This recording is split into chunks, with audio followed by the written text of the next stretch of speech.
Hello and welcome back to the Afterlife. It's been a while, so I think the first thing we're going to do is just check out our guest book, see how many people have been here while we've been away, and we've got Katie Ash, Detective Miney. Interesting, okay. Anyway, we're back on the Afterlife server, but we're not going to be here for very long because I'm still working on the haunted house, and most of the work that I'm doing is taking place on a creative server. So we're just going to take a quick look around here, and then we'll be heading off to Creative Land. And as you can see, we've had another update here. We are now on 121.5, and that means we have some awesome falling leaves. We've got a bunch of different animals, and I'm definitely building an old MacDonald farm. But first, I am out of rockets, so let's make a nice little landing over here. And then let's grab our box of rockets. I should still have plenty. There we go. And let's go explore a little bit more. So, as I said, we have updated to 121.5, and it's doing a few weird things, which I don't know if it's just my settings or if there's something else I need to set, but let me show you what I'm talking about. Now, if I land on top of my research station over here and we look down, half the world is disappearing, so I'm not 100% sure what that's all about. I'll take a look, see if I can fix it, and I'll get back to you. Okay, so I'm not 100% sure if I fixed it. It does look better, but I think I want to go check out what is new around here. So the best place to do that is, of course, to head to spawn and go see what's happening. Now, I'm not going to go poking around other people's bases. I'm just going to take a look around spawn, see what's been developing here. We've got a new question. What is your favorite block? It's a tough one. We also have Dominic, the Christmas donkey. Now, it's not been quite that long since I've been here, but Jay's still in love up there, looking down over his lands with love in his eyes. What a great leader. And then let's see what else. Now, the biggest problem is that I can't remember what was here and what's new, so this might be a little exercise in futility, unless it's something that is obviously different. I'm probably not even going to notice it. All of these buildings was here last time I checked, if I'm correct, and yeah, that was there. It might be a little bit more decorated than last I saw it, and I think the house on the hill was here. New or not, it's still a lovely little building, and in the distance we've got some serious development happening. I think that's GP's work. If I'm wrong, please do correct me in the comments down below, but as you can see, there is some really serious stuff going on here, and it is looking absolutely fantastic. These cliffs are amazing. But it's getting dark, so I need to go find myself a bed. Now, the main reason why I'm here is not to take a look at these magnificent cliffs. I am here to take a look at the minigame area. As you can see, we've got a bunch of minigames over here, and it's my goal to add one more. Now, I don't know exactly how any of this works, how you sort of claim a spot where you place your mini... Ouch, that was not the plan. As I was saying, I don't know how you claim a spot to place your minigame, or do you just come in and place one? I'll have to find that out, but mine is going to have to be somewhere near the mountain because I need somewhere to hide the ghost. And what do we have here? The secret to Craftle? No, unfortunately not. So back to the business at hand, I'm going to need to put my game somewhere close to the mountain, and you can see there are some blocks laid out over here. I'm not 100% sure if that's to mark the borders of the game area, but I need to go find out all of that because I don't want to impose on the actual Build-A-Day city over here. We've got this lovely little city that's been going on, and I don't want to infringe on its borders, although it might be cool to have a haunted house sort of on the edge of town. But I don't think that's what we're going to go for. So I need to find out where to build my haunted house. Where can I build my haunted house? I probably need permission from the elders. But I'll get all of that sorted, and I'm out of rockets once again.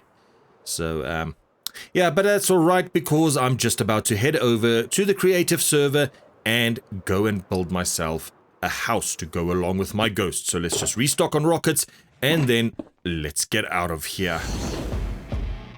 If you haven't met him yet, say hello to the Redstone Ghost. Now, this is what distributes all of the evidences throughout the house, or is going to at least. We've got our little van over here, and that's where you're going to be controlling the game from. So everything technical has mostly been sorted out. All we need to do now is bring the house into the picture, wire it up to the ghost, and we should be good to go. So this is the house in question, and no ghosts inside yet, but it already gave me a heart attack because for some unknown reason I built it on a forge installation, and in the meantime I had some issues with storage space. I deleted a bunch of stuff, and amongst some of the stuff that I deleted was my forge files. But I got it back so we can carry on. Now I'm just going to grab this with Lightmatica, and if you're unfamiliar with this house, it is the new Bleasdale Farmhouse from Phasmophobia. Now I'm calling it new, however it's probably about 2 months old by this stage at least. Now 2 months is a bit of a relative time. I mean, if you've got a car that's 2 months old, you'll definitely still be calling it new. If you've got a loaf of bread that's 2 months old, you won't be doing that. Anyway, as I said, we're going to grab it with Lightmatica, and then I'm going to paste it into the creative world where it shall be merged with my beautiful Redstone Ghost. So let's just get a snapshot of this. Have I got everything covered? I still need to grab the tippy top of the tree over there, so let's just take this up a few more blocks, and yeah, that should do it. So let's make a copy, and then we'll head back into the redstone test world. Alright, here we go. We've got our schematic over here. We're in the redstone world, and we're just going to paste it in here. Schematic is loaded, and oh dear, it's put it way up here, and it's put it in the wrong orientation as well. So, okay, let's see. I need to rotate this firstly so that it faces the right way. So let's just go in here and hit the rotation, but oh, not there. I'm pretty sure that's not right either. Nah. Okay, it's facing the wrong way, but it means we can just rotate it twice more, and it should be facing the right way. So let's just go in there, rotate it once more, and there we are. Let's get in the right spot. And there it is. It's in the right spot. So now all we have to do is actually paste it into the world. And for that, we have a special button. So if I can remember exactly how to do this, it's been a while, I won't lie. So first I need to go to paste schematic in world, and then it's not pasting because I don't think I have set up the correct keybinds yet. Hang on a second. Alright, we're back, and boom, keybinds successful, but it's not pasting the grass, so it's not replacing any of the blocks that we have put in here. Hang on. Okay, it should be working now, and there we go. We've got some grass as well, and it's looking absolutely brilliant. Now, we've got another little problem here, and that is, of course, these item frames. Now, if you recall, I had a bunch of custom maps that I did to simulate the wallpapers from Phasmophobia, but I am not going to be doing that in a survival world, because that would literally take me months to do. So I'm going to remove all of the wallpaper, and that means I'm going to need to remove all of the item frames as well. I mean, if we go inside now, I don't think any of the maps have transferred over into this world. And that means all of the maps are just going to be random maps with nothing shown on them. And oh, jeez, it's worse than I thought. Okay, well, it's quite satisfying picking all of them up, but yeah, this is not going to work out, and there's no way in the world that I am removing all of these item frames by hand. So I think I'm going to rely on a little bit of world edit. I'm just going to go in and see if I can set all of these maps to air, which means they basically get removed. And yeah, just look at this. There's no way in the world that I'm removing all of these by hand. They are in every room, and there are literally tons of them, covering every block of this house. So, very interesting. Item frames are not actually seen as blocks, they're seen as entities, and you have to enter this thing to kill them, which makes no sense to me. But anyway, it took me hours to figure out. I have already killed them. As you can see, no entity was found this time, and that means inside the house we shouldn't have any more item frames. And oh yes, just look at that. Beautiful blank walls, and yeah, there's going to be a little bit of work to replace some of the blocks that I changed out, but I think it's going to be worth it. I'm not too unhappy using it like this. I mean, If you want to see the full replica with the accurate wallpapers, then you can go check out the video of when I built the Bleasdale Farmhouse. But for the survival world, for the server, this is going to be just fine. It's more about the game than it is about the accuracy, and I think this is going to look just as good. So let's just get busy. We'll replace all of these blocks, and then we'll get busy started wiring up all of the ghosts into the house. Now, one other thing that I forgot about is that I didn't put any lights in here because the item frames, I used glowing item frames, and that gave enough light so that no mobs would spawn inside. And I still need to not have any mobs spawn inside because it's going to interfere with the game quite a bit once it's done. But it means that I have to light this up to a degree that it still looks a little bit gloomy, but we don't have this overwhelming bunch of mobs spawning inside, and that means I need to go around just placing down a few candles, a few soul lanterns, because they do look a bit more gloomy than the regular lanterns. And can I not put this on top of a chest? Apparently you cannot put candles on top of a chest. That sucks. I get it, but it sucks. So I'm just going to have to put them on the floor over here. There we go. Okay, and then, okay, there's still a little bit of red up there. I don't know if something can actually spawn there, but we're going to get rid of it anyway. So, can I, really? I can't get in there to crouch, so I can put the candle down, and, seriously, come on, just let me put the candle down, and, okay, nah, that's not working, I can't put a carpet on top of it. I can't put a candle down. And this is really annoying. Don't make me destroy you. Let's see. As a chest, I can't put any candles down on that. You know what? I'm just going to break that. Oh, there we go. That solves the problem anyway.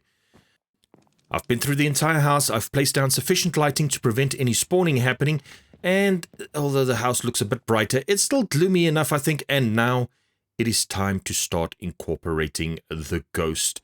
We've got 7 different types of evidence that needs to be distributed between the 3 floors, and that means I'm going to need to run some wiring from over there where the brain is into the house over here. I haven't figured out exactly where I want to put all of the evidence, but I have figured out that I'm going to need to do at least 2 per floor, and then there's going to be 1 on the outside as well. So let's dig some trenches and let's start laying down some redstone.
Alright, everything is wired up. I think everything is working now. I've done some refinements, but it's time to get somebody to actually playtest this. So we're moving from alpha to beta phase, and we'll see how that goes. Alright, I had the lovely Mood Chip do a playtest or 2, and it did not go well. Things are not working as intended, and I have spent the best part of the day trying to figure out exactly where everything is going wrong and how I can fix it. I've even pulled up some flashback footage to try and pinpoint exactly where things are going south, and I've come to the conclusion that my ghost is stupid. And yeah, no amount of brain surgery is going to fix what's wrong with it. Unfortunately, I'm going to have to give it a complete brain transplant. So that means designing a new brain for the ghost. And yeah, well, here we go. So my new thought is that I'm going to have a multi-layered brain in which each path is clean, direct, and just activates a certain block. Once that happens, all of the dispensers needed to provide the evidence will be triggered, and we will have a flawless system. So, only problem is I'm going to need to build about 7 of these towers, which doesn't seem very efficient to me. Alright, new plan. I've laid out every ghost's path, as you can see down there, in a straight, easy line to follow. And what I'm doing is, one by one, I'm moving each of these levels up and merging it into the greater brain at the top here. Now, of course, it's a little bit easier said than done, but eventually we'll probably have something that looks very, very similar to the brain we have already, except I'm trying to do it right this time. I'm trying to get all of the paths right. I'm trying to get them to not interfere with each other, and hence we've got a bunch of redstone repeaters acting as a one-way gate, sending the signal in one direction only and preventing it from bleeding back into the system, which was the problem with the previous brain, of course. So, still a lot of work that needs to be done over here, but I think this time it's going to be absolutely perfect. To be honest, it didn't take all that long, but let's take a look at it. The new improved ghost brain. As you can see, it looks quite similar to the old one, but this one has been thought out a lot better. It is designed a lot better, and it is working flawlessly. I've done some extensive testing, and as you can see, it is also a little bit smaller than the previous one. So all that's left to be done now is to pop this in the place of that one down there, and we will have a perfectly functioning ghost brain. Alrighty, here we go. Out with the old and in with the new. I've just cut it away using World Edit, so now we're going to paste it in using Lightmatica, and let's just fix that up before we get there. And that seems to be ready to receive, so let's get in here, load up Ghost Brain version 2, and okay, let's just get it oriented in the right direction first. And here we go, all settled in. As you can see, it fits perfectly into the old space, and just a little bit more fine-tuning needed. After all, this is brain surgery. It's a delicate operation, and it seems that my new ghost brain is 1 block shorter than my old one. I have no idea how that happened. It was supposed to be the same length, but it's nothing that we can't fix quite easily. So let's patch that up, and this should be working with no problems at all. There we go. The new ghost brain has been fitted, and the tests I've done so far, it's worked mostly flawlessly, except for one stubborn dispenser that just doesn't want to fire. So let's just see. There it goes. It fires the 3 of them, but this one, for some reason, is simply not firing the dispenser inside, which leads me to believe it is not a brain problem. It is actually a redstone signal problem going from the brain to the dispenser. Let's just get some light in here. It is extremely dark. And where's my torch? There we go. We'll just pop a torch on the wall here so we can see what we're actually doing. And I think it's time to just open up this section and see if I can see what is wrong. And yeah, I can see exactly what's wrong. The signal got interrupted by that floor block over there, and I can't move the floor block because it is the actual floor of the house inside. So we're going to just need to build this up a little bit differently. And let's grab some redstone over there, and that should give it all the signal it needs, which means this project is ready for its final testing. And after some more testing, I'm very happy to report that everything is functioning flawlessly. The new brain is doing a phenomenal job. I've had Moot run a few more beta tests. I've even had my niece come in and play a few games, and everything has behaved itself, which means, ladies and gentlemen, this house is finally ready to make its debut on the Afterlife server. It's been a fun, tricky, and sometimes tedious process, but finally we are ready to move this out of the test world and onto the Afterlife server. Now, the only thing I still need to do is, of course, find out where exactly I can build this thing. As I said, I'm going to need a bit of a mountainside in order for me to hide the ghost brain, but other than that, I think this will make a fine addition to the gaming district. Once I've cleared it up with everybody, I can start getting this built on the Afterlife server, and we're going to be doing that in the next episode. Because that, ladies and gents, is unfortunately all we have time for in this episode. I really hope you enjoyed it. Leave a like if you did, and if you want to see some more, be sure to hit that subscribe button. But this is Fungusaurus Rex saying, until next time, beautiful people, stay awesome. Bye-bye.